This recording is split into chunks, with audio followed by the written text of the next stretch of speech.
Good evening, ladies and gentlemen. Welcome back to the What Life. As you know, Tuesday nights are now Zwift Racing League.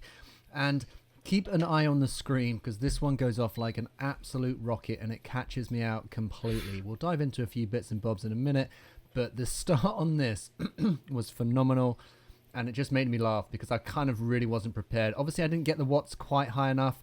My avatar decides to hook a hard left just straight into the crowd and not really go forward, which I think might have made things a little bit more difficult for myself. But I then kind of realized, holy smokes, these guys are going off quick. And you can see that I'm almost just left for dust off the start line. And I kind of come very close to ballsing the entire race up in the first 5 seconds. And then I have to kick, over 600 watts to try and make it back on to the group, which is just like hilarious. Like, I don't understand how this has happened. I don't understand what's gone on. It was just like, wow, like one of the hardest kind of fastest starts I've done. So yeah, I mean, it was kind of expected, or I should have been expected. I don't know why I didn't ramp up a little bit more in the start pen, but that start line really caught me out. Obviously, guys, Zwift Racing League, this is a points race. To give you some details on the race, because I just wanted to kind of clue you in on the start before we do anything else. But as I said, points race. And we've got a 15-kilometer course, 166 meters of elevation. I love crit racing. I really, really enjoy it. I don't do enough of it. I wish I did more. I am going to do more because I just really enjoy the style of it.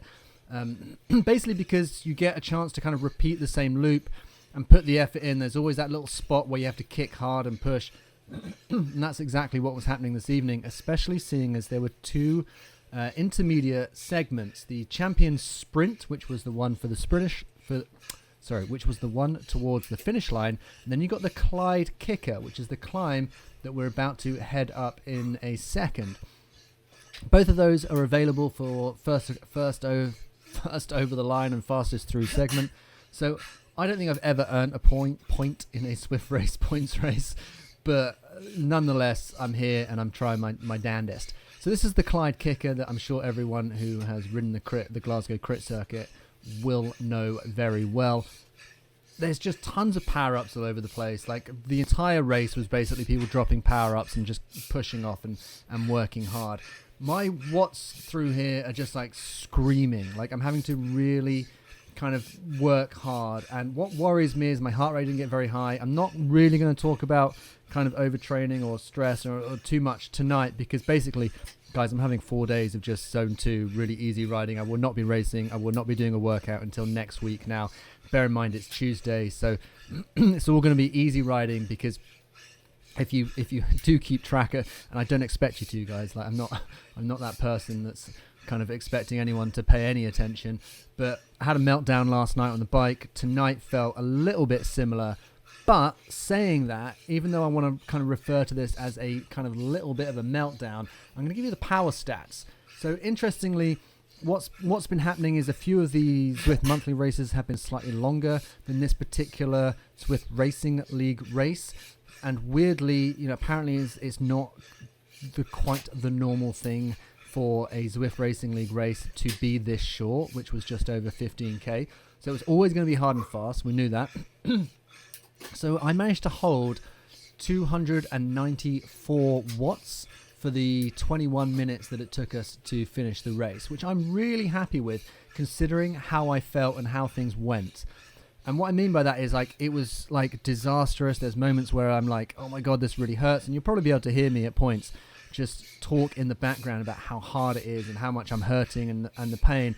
And I actually have, again, like another kind of semi-meltdown on lap 3, which was quite interesting to still be able to, or to still put down that level of just performance considering how bad I felt. And that's exactly why I'm going to take some time away from doing anything that's intense. The Zwift Academy workouts have been absolutely kicking my ass. The Zwift Z Racing monthly events have been kicking my ass. And then now, obviously, we've got the Zwift Racing League, which seems to be kicking my ass. So there's only so much ass. There's only so many kicks my ass can take. So I'm gonna have 4 days where I don't do anything intense, just loads of zone 2 work, just relax, let my lungs, let my heart, my muscles recover.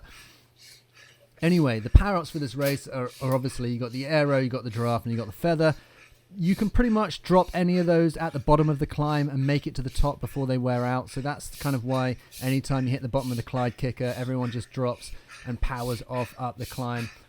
The way that my legs were feeling, I only had so many kind of Clyde kicker efforts in me this evening, but I was doing my best to try and hold the makings of the front group, and it looked like there were about 37 riders who were in this front section. I got no idea who's driving this bus, but you must be an absolute animal to be up the front and just kicking on. So I mean, it's great that I think a few people probably rest up and recover and save their performances for a Tuesday night Zwift race, which I really admire. I think that's great. I want to kind of hopefully get to the point where my performances, I know that if I was a bit more competitive, perhaps that's something I would look to do or should look to do going forward, or certainly down the line. That would definitely be the goal. But the guys driving the bus on these races, it was like, yeah, it's impressive. Like the guys at the front battling for these sprint points, and even just the points first over the line, just like, it's phenomenal. Really good. Like, it's really good cycling and really nice to see. So my watts average out at 3.9 watts for the 21 minutes of this race, which again, like I said, considering how I felt and considering the way that I end up riding this, like, I'm pretty over the moon at. And what the disparity for me at the moment is how I'm feeling and how I'm performing, because my performances aren't actually terrible. And I am making an absolute like mess of them, and they're not like clean and smooth. You know what happened last night, I just had like a meltdown, kind of a little bit of a stop, and then had to start moving again. Same thing happens tonight, same meltdown, same little bit of a stop, same move again. But my average wattage over the course of the race is higher, and I'm holding 3.9 watts. Sorry, and when I talk about wattage, I have actually dropped a kg of weight from about a month ago, but my wattage is still higher, so I'm still putting out slightly higher watts than I was back 4 weeks ago, again, but relative to watts per kg, obviously that has nudged up just slightly, just because of losing a little bit of weight. Third time up the Clyde kicker was probably going to be too much for me, and this is, you know, we're not far off. If you can, you'll probably hear me have a meltdown in the background because this was too much. Again, heart rate doesn't really get that high. I'm sitting at 155. It's 100%. What it really feels like muscular fatigue. Like my legs were just completely aching, just like the lactic from last night, the lactic from tonight, because obviously it is effectively a series of sprints. It was foolish for me to ride this. Like in reality, if this wasn't a Zwift Racing League race where I had teammates that were kind of dependent on me, and you can hear me now just talking about me having a meltdown. Sorry. If it wasn't for the fact that I was racing for a team, you know, I would have done the sensible thing and not race this evening. I probably should have done the sensible thing and not race last night, but, you know, hey-ho, I made that mistake, and then obviously this has compounded it. So, but I am, you know, the foolhardy thing would be to try and continue, because what we do is we go to bed, we rest, we have like a day off, and we think, oh, I feel good. Like, you know, because you're not doing anything. You're in that kind of lethargic mode where you're walking around. You're like, you know what, I don't feel horrible. But it's only when you try and test yourself aerobically and anaerobically that you realize just how much your body still needs to recover. And that's what I don't want to be a fool about, and I want to kind of take my time, or not take my time, I just want to be like more self-aware than an idiot that keeps diving into races and getting progressively more moany and kind of complainy.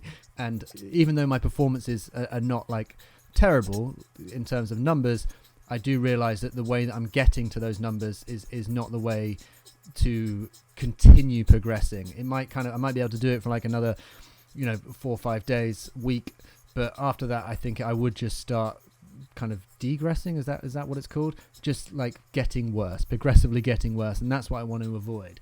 So interestingly, what I will do is, because obviously this all kicks through to Strava, I'll give you a quick breakdown, because it's 5 laps of the Glasgow Crit circuit. So, and this is all based relative to my timing, and you can see me kind of kicking along on my own now that I'm on lap 4. So first lap was 3 minutes 46, averaging 333 watts, heart rate of 159, and that was my fastest lap of the race. My second fastest lap of the race was my second lap, which came in at 3:59, holding 292 watts. And you see me now just diving in with the chase group. And basically, as soon as I saw the chase group come up behind, I knew that the plan was just sit on the chase group, and we'll figure this out once we get to the sprint at the end. Let me just carry on with the lap times for you. My third lap, which bear in mind that's where I had my meltdown, was 4 minutes 18, holding 266 watts. So I basically do half a lap with the front group, and then I kind of have my meltdown and then do half a lap solo. My fourth lap, which is where I spend most of the lap on my own, and I've just been picked up by the guys here, that was 4 minutes 29, which is my slowest lap for the race, right? And then this final lap that we are in now is a 4:05, which is my third fastest lap. So the third lap, my final lap was the third fastest, holding 310 watts. So that kind of gives you an idea of how this race went. The first lap was just screamingly hot. Like, the guys went out super hard. I think that probably melted a few people. And you can kind of see that some people, as we've been going around now, have just been kind of falling back and just like absolutely falling to pieces. So we're going for the last time up the Clyde kicker. So everyone drops their power-ups, and the goal here, I presume, for everyone is to be in for the sprint, basically. Like, just make sure that you're still in the game, make sure you're still in the group, and don't fall off the back when it comes to the sprint. So I think that's basically all I was thinking. I wanted to still put in some good times for the segments, but ultimately, a bit of kind of pride in that final finishing spot. So I imagine a few other people are thinking that as well. Obviously, you move faster with the group, so you're going to get better segment times moving with the group anyway. I will give a big shout out to Tom Wall, who I think we battled out a few times. We battled out last weekend last Tuesday on the Zwift Racing League, a couple of places, and then tonight Tom beats me by a fraction of a second. So shout out to you for your race, and more importantly, your sprint this evening. I presume you were like me, Tom, in which the plan was just hold this bunch, and we will basically settle it up once it comes to the final sprint. The last thing I'll say, guys, I actually did try and make a change to my CPU this evening, and it seems that it's actually had a worse effect. So my video is actually, the frame rate on it is a little bit worse, which is my fault. I'm going to sort this out for next week, so leave that with me. I did try and change something, and I kind of ended up going the wrong way. So basically, I know that when it comes to 0.2 of a mile, which is whatever that is, like 350 meters, that's when I want to kind of go. That's when I want to start kicking. But I don't try and kick until other people have kicked a little bit. So I would consider my position to be very good, because I'm kind of I'm quite far forward in the bunch. So I'm going to see if anyone goes. I can let them go and then try and move with them. Positioning's pretty good. A few guys go, we start ramping up. The thing that worries me, guys, is my heart rate only hits 165, 167, which isn't really high enough. I dropped some half reasonable watts. I think I see maybe 750, 760. That's not terrible. Certainly not quite my best, but I'm pretty happy with that. So shout out to Tom, shout out to everyone that did Zwift Racing League. And I will point out that I got a 1.5 minute power curve PR this evening. So well done me. See you guys on the next one. Thanks for sticking around.